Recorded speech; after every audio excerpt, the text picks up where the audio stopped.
ناظرین سے آپ کو اپڈیٹ کرتے چلیں۔ حکمہ کا عظیم طبی سیمینار، ضلع بھر کے اطباء کے علاوہ ڈاکٹرز، وکلاء، علمی و ادبی، سیاسی و مذہبی شخصیات کے علاوہ عوام الناس کی کثیر تعداد میں شرکت۔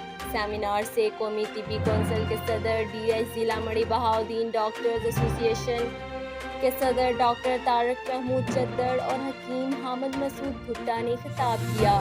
صدر قومی طبی کونسل نے اپنے بیان میں کہا کہ اطباء برادری طب کے شعبے میں ایک نمایاں مقام رکھتی ہے۔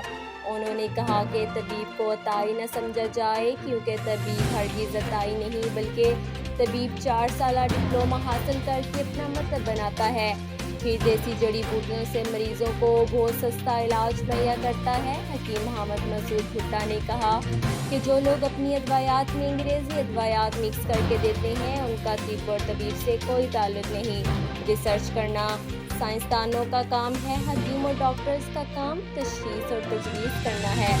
ریسرچ ایک الگ شعبہ ہے، ہم اس شعبے پر محکمہ جنگلات اور زرعی سائنسدانوں کے ساتھ مل کر کام کر رہے ہیں۔ انشاءاللہ عنقریب اس پر تھیسس کتاب کی شکل میں پیش کر دی